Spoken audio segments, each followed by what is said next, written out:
key components to an effective gift acknowledgement letter. How many of us, raise of hands, feel like, oh gosh, I haven't checked my letter yet recently. I pretty much have that on autopilot and it is just set to my database. And I better check that because it's been a while. Anyone feel that way? I know I've been there. We're like, what does it even say? Oops, right? Well, hopefully today can help you because we know that we need to do it, right? We know that it's important. We know that, hey, stewardship begins at the first gift. And this is the thank you to the donor is important. It's checking that box, something we know that we need to do. And so we all probably have a gift acknowledgement letter or 2 or 10 in place, right? But if we're going to be true to ourselves, we should probably be checking in on this, right? So let's start out with the basics.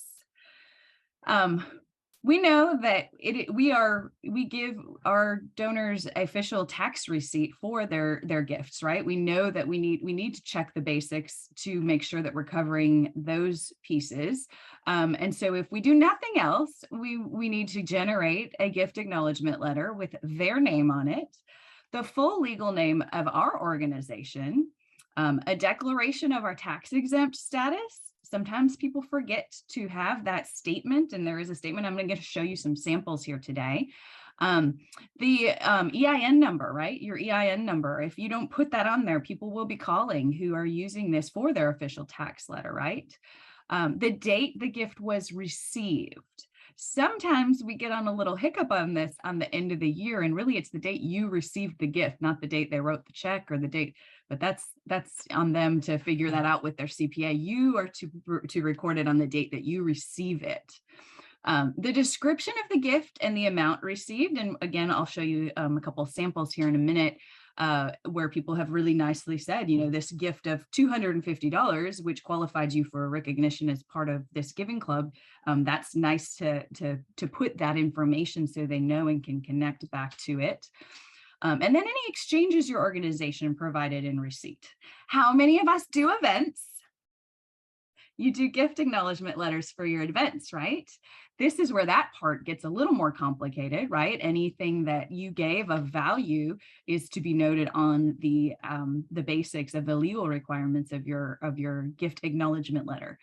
So let's not forget to do that. If it's that someone purchased a table, but they, you know, benefited from the event, that is to be noted, right? That there was an exchange of value for the gift that was made. So again, those are kind of all the basics. So next slide, please, Trish.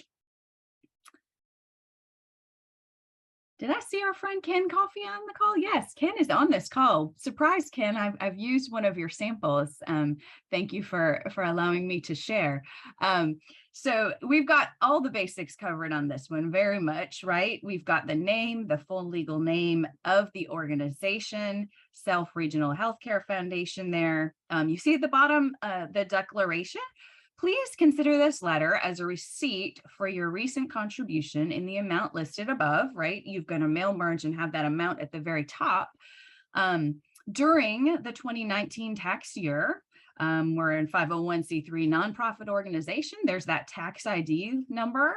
No goods or services were exchanged in consideration of this gift. And thank you for your generous support and donation. So that is that statement. If you don't have a statement similar to that at the bottom of your letter, we do have samples available and we can send them your way. Of course, just get in touch with Jared if you would like any of those samples. But that is a great way to capture those basics, right? Now, Ken has gone above and beyond on this letter, and I'll talk about that in the next section, and I'll give some more samples. But at least we know that, hey, you've made this gift of X amount, and this is the campaign that it benefited. Thank you very much. And then that basic statement with that information. So making sure that we cover all of those boxes. Moving on to the next slide, continued on the basic theme here. You know, let's look at this from a letter writing. Patty, you're the English guru out there. I think you'd be pleased with my next sample here. We've got that subject. We know what the letter's about. the opening of the letter, the body, and the closing, right? That's kind of how our minds are trained when we read a letter. If we're going to scan the letter, if we're going to actually take a look at it, we're kind of like, okay, well, what's this about? Where's the subject? That needs to jump out at me. And we've got an opening. Thank you so much. Hopefully is in your opening. In the body, hopefully you're telling me something about what you're doing with my gift, what it's benefiting, any, if I'm a part of a giving club, what that looks like. And then we're kind of recapping. Thank you so much again for the gift. So let's take a look. I think I saw Donna with West Tennessee Healthcare. Donna, thanks for sharing your sample here with us. I like how your letter is laid out, Donna. It definitely has that subject, beginning, middle, end.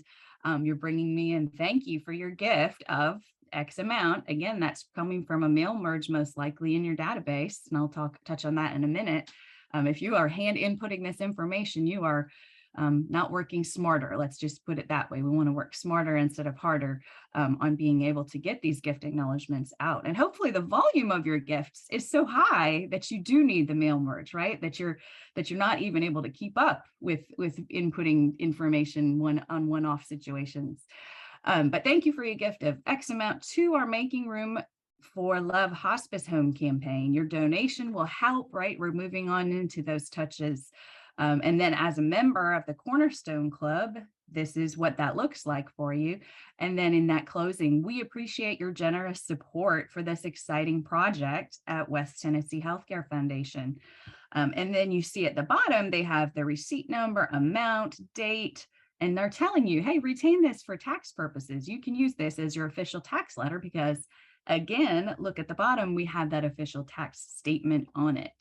And you've got your contact information. Again, there's a lot of detail and information in this letter that you are giving to them. And so that is, again, covering some of those basics. Next slide, please. We want to work on that, work smarter, not harder, right? You all have a donor database of some kind, even if it's just a spreadsheet, in the good old Excel spreadsheet, but hopefully you're utilizing some sort of donor database that you can then mail merge and auto-populate your letters, right? This is going to make sure that you're consistent, that you don't miss putting that dollar amount in or what the gift was for, because you're going to have input that data, that information into your CRM, and you are then going to just be telling it to pull that information and dump it into your letter. Sounds simple, but you got to set it up right? But when you do so, then that's going to allow for consistency. There will be less errors. It's going to go directly from the record where you hopefully have captured all of that correct information into your letter. And so that's going to definitely cut down on time. If I'm having to go through and pull and manually type in all of that information, one, I might miss. Has anybody ever received a letter that says, dear friend, thank you for your gift? And you're like, I don't even know how much the gift was, and they don't even know my name, right? All of those pieces are just very much going to potentially offend or upset the donor. And again, not only is this gift acknowledgement letter something that's important to them for if they're using it for their tax purposes, it's an important touch point, right? It is not just a transaction. This is a beginning of a relationship. And if I have just made a gift and I am being thanked by the organization and they can't even get the information right, you've lost me, right? So it's that first impression. So by working smarter and not harder and utilizing our database, we're able to be consistent, not have those human errors as much, and it's going to load directly in. That said, we do need a human to look over them and make sure, because sometimes those mail merges don't work as well as we had hoped, right? All right, next slide. Always keep records. Do not forget to keep and upload and store copies of the letter for later use, reference, and safekeeping. And what I mean by this, how many times have we saved over the last version and we're like, oh, we used to say something really good, and we look back, we have no idea. So not only do we sometimes not even know what our donors are currently getting, we're forgetting what we've already said, right? So let's say I'm really good at updating and I update it, every 6 months or once a year. But I forgot that I already gave them this really great story.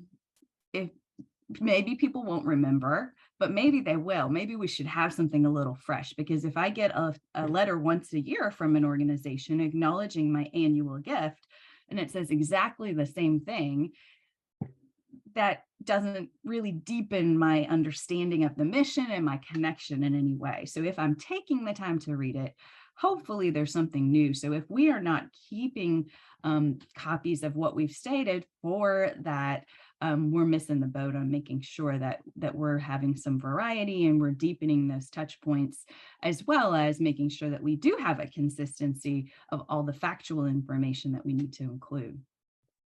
Moving on to the next slide. Let's be a little bit different, y'all. Let's stick out, right? Let's go above and beyond. Some people may just take that letter, throw it in the trash. That's fine. But what about that one person that takes the minute and looks at it? First and foremost, if we take the time to write their name, you know, it may say, "Dear Mrs. Barrow, thank you for your gift." If you cross that out and write, "Dear Marty," I'm like, wow, they know that my first name is Marty. A real person processed this gift. It is not just a transaction. They are saying thank you, a real person behind that, right? If you go another step and write a note that shows that you laid hands and eyes on the letter. "Marty, so great to see you last week. Thanks so much for your gift. You're helping with the mission." Simple, right? But if someone takes the time to do that, they're going to draw me in. I like this next one. I'm a big blue ink person. I just personally love the blue ink. It makes me smile, like my blue shirt, right? But I think it jumps out on the screen, right? It jumps out on the page, rather. So if I open the letter and it's just all black and white, even if you took the time to write that note, it might not pop out to me. So by just going that extra step and using blue ink, you really do help it pop. And it says visually, somebody wrote on this. And that's just another little tip. So always sign the letters personally unless you absolutely cannot, right? What if you sent me a thank you letter, you had your assistant personalize it, and it really meant something to me, and then I ran into you in the grocery store and said, "Oh gosh, Donna, thank you so much for that really nice letter you wrote," and you're like a deer in the headlights, you have no idea what you wrote. You know, it matters, right? If we want to build relationships with these people, we need to know. At the very least, if someone's helping you with them, your eyes need to be on them, okay? And again, this establish a touch point, right? This enables you to actually have this be a meaningful touch point if you're putting something a little different and a little extra in the letter and customizing it to your specific donors. So by finding ways to do that with the gift acknowledgement letter, you're able to make that more meaningful and really help to build that relationship, which is ultimately what we know we want to do, right? So moving on to the next slide. Oh yes, I had a fun little extra, and sometimes we like to use this as an example, and this is probably difficult to see on the screen. But what I like, do we have anyone with Heinz Hospice on today? I don't think that we maybe do, but what I like that they do on their gift acknowledgement, at the very bottom, they say, "P.S. Do we owe you a second thank you?" If you've remembered Heinz Hospice in your estate plans, we would be, I can't quite see it. Y'all like my new fun glasses? We would be honored to learn what inspired your generosity. If you'd like to share your story, please call. And then they put that touch point, right? So it's a fabulous way to not only bring exposure for your planned gifts program, but to also say, "Hey, do we owe you another thank you?" I thought that goes above and beyond what you need to put on the letter, but also connects in a really meaningful way that, like, oh gosh, wow, I might give Jeannie a call and see what she means by that, right? So I wanted to include that sample and that little extra that you can do to make it unique and different. So next slide, please. Here are just a few more sort of best practices that we want to remember. And many of these y'all probably know deep down, but again, if we're honest with ourselves, we might not be doing, right? How many of you have a policy in place as far as how quickly the gift acknowledgement letter goes out once received? Show of hands. Do we have a policy in place? Yes. Gail, do you mind sharing with the group what your policy is? Sorry to put you on the spot, but I'm into some interaction here. No, our policy is that all letters get written in the week prior, and then our CEO signs them on Monday, and they go out on Tuesday. So they should receive from the date of their donation to the time that they actually receive the letter, no more than 2 weeks. So Awesome. usually they usually receive it within a week and a half, but our policy is no more than 2 weeks. I love it. Thank you for sharing that. I appreciate the fact that it's, the letter's going to be generated. We're having a systematic process because this helps us, right? We're generating the letter, and on Mondays, the CEO signs them. We're personalizing. That's great. Awesome. Thank you for sharing, Gail. You're welcome. Does anyone else have a similar but different policy that they use in their office that they would like to share? I saw someone else raise their hand. Ken, what's your policy? Do you mind sharing? Let me get I had to unmute my mic there. Sorry. Lisa's on the phone here or watching this thing. She's right next door to me, but we try to get our notes out within 24 to 48 hours. We don't always hit that, but I think for the most part, we're pretty good about that. And Lisa does a really good job of sticking to that policy to get them out there. So. Fabulous. Thank you. Yes, I think, again, something that's achievable for your team, that's manageable, but that checks the boxes. And if you have, if you're signing those letters versus a CEO signing may take the process just a slight bit longer. But that's what I was looking for. I was like, some people are like, within 24 hours, we're getting this thank you note out the door. This is money. This is why we exist. This, we've got to do this. And so, there is a range, but I think it's very appropriate to make sure that you have a policy of some kind in place. So thank you, Ken, for sharing. You can go ahead and mute yourself again just to get that background. Thank you. All right, change letters on a quarterly or 6-month basis. So when we first started, I saw people raising their hands that they probably might not even know what it is and what it looks like. Maybe they, especially the electronic ones that are auto-generated sometimes. Sometimes those are a thing that we forget about. But I think it's a best practice for sure, at least every 6 months, that you are taking a look at all of them. There might be ones that you get normal gifts regularly, and you are signing those letters and you see them and you're infusing new things into them all the time. But there might be those like different gifts that you don't get all that often, that you kind of forget about, and you don't update, you don't have those custom ones as much updated.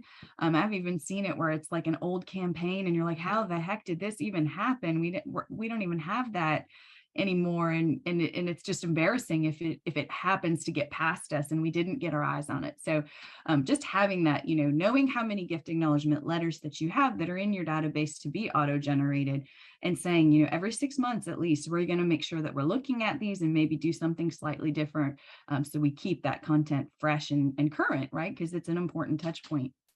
And there I am on that one, have different letters for different gifts. There isn't just a one size fits all letter, right? People give gifts of different sizes. They're recognized in different ways. They may be supporting different areas of your project, your program, and that is important to acknowledge. The more personal and customized that you can have the letter, the more the person is like, wow, they actually paid attention. They know them. I know now, I feel good that my money is going to be used for what I intended it to be used for. And so whether your gift acknowledgement letter itself has a lot of different custom versions, or whether you have maybe 2 or 3 different ones, and then you're making sure to custom the thank you piece of it. Obviously that's a judgment call, but making sure that we have at least some different letters for different types of gifts. Switching those stories of impact, again, I'm going to start to notice after a few years, if I'm an annual gift donor and you have that same impact story, I'm going to remember. And once or twice I may not, but I'm gonna be like, well, what new have you done? I heard that last year. Does that mean you haven't done anything? So that means you don't need my money anymore, right? So switching up those stories of impact is important.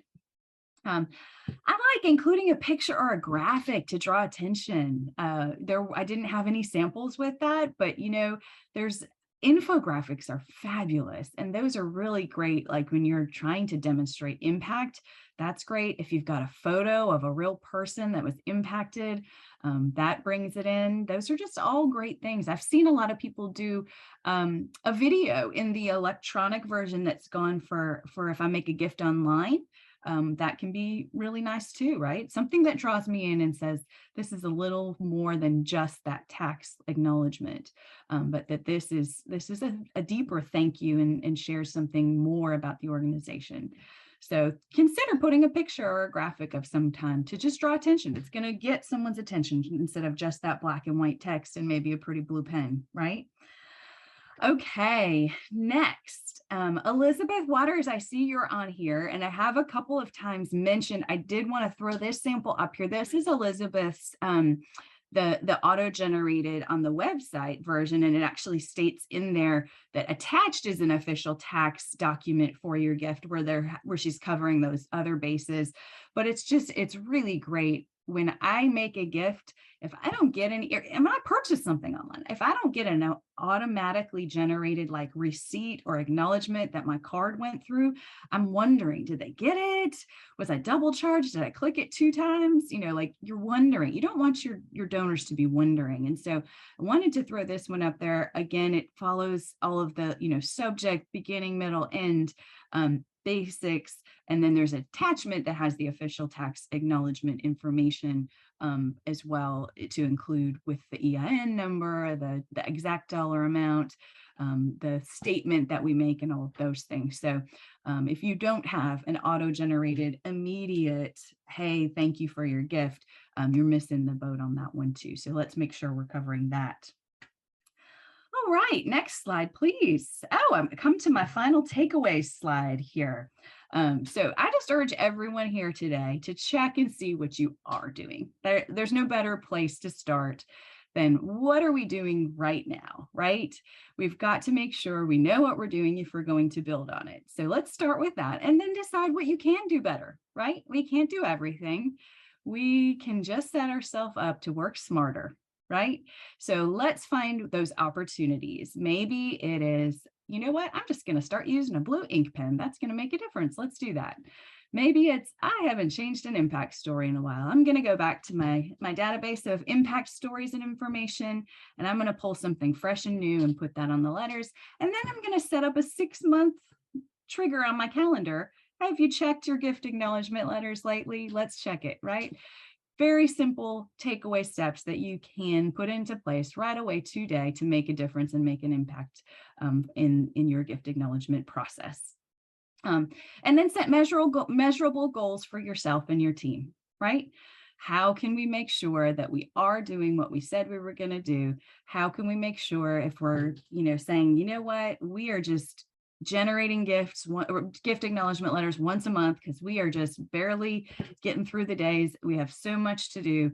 How can we put in place a policy to make sure that if someone is generous enough to take their time and money and make a gift to us, that the very least we can do is to acknowledge that in a timely fashion?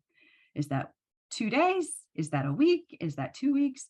Figure out what that goal can be, and then look back and say, are we doing this? Let's look at, we can pull from our database. What was the gift date? What was the date we generated the gift acknowledgement? Are we making that goal? There's ways to do better. There are ways to track that. So with that, I will entertain any final questions on this matter if anyone has them. I actually have 2. Yes, Elizabeth. Okay, what about, first, the first one may answer the second one. Is this acknowledgement letter that they get immediately after receipt within 2 weeks, 24 hours, whatever it may be, is this different than your end of year tax letter, or is it take the place of? Great question. And I believe that to be, and someone can chime in if I am off base here. I believe that at the year end, it is a requirement that we send of at least $250 or higher to everyone. And if we've already sent them out they don't have to be generated again, but it is a good policy to put in place to do everyone who has given at least $250 or more a year-end letter. Jim or Patty, do you have any, did I get that question right? Yeah, I think that's right. I think, we always want to comply with, what we're required to do, but if we've got the opportunity to go above and beyond on that, anytime we have the ability to say thank you, connect with a donor that's not necessarily a solicitation, I think we've got the capacity and bandwidth to do it. It's a plus. Yeah. Okay. Super. Second question. Yes. For donors who may set up either a recurring monthly payment or mail a check-in every month, do they want the same letter every single month? So that is a case by case basis for sure. Oftentimes when they're set up, like if it's a recurring gift, I generally will say, hey, I'm going to go ahead and turn off the monthly for you, so you're not like bothered with that. But if you'd like it, we can generate it. It's usually nicer for them to just like, I want to just know my cumulative at the end. But some people are like, no, I want to know when it's processed. And so that's the acknowledgement of that. So there are ways that you can, again, use it as an opportunity to connect with your donor. Hey, we're so thankful you're doing this on a recurring basis, and we just want to know what you would prefer. We don't want to waste paper on this and send out the letter, every month if you'd prefer just the end of year. It's not a requirement that you have to, if they say, yeah, well, once for my commitment and then at the end. And now that's a little different than like a pledge payment, right? So a recurring gift, if I'm just making a recurring gift and it's like sort of the accumulation of my annual gift, that's for that scenario. If they've made a pledge, generally you're going to acknowledge the pledge, though that's not going to be their, they can't use that because they didn't make the payment yet. They don't use that with their CPA for their taxes. What they're actually going to need is when they make the payment. So you do still want to have an acknowledgement of a pledge, thanking them, which may outline, when you're going to be sending the pledge reminders. But then when they make the pledge payments, you do need to acknowledge that, because that's what they'll need to take for their tax purposes. So kind of two scenarios there. Any other questions? Great questions, Elizabeth. Thank you.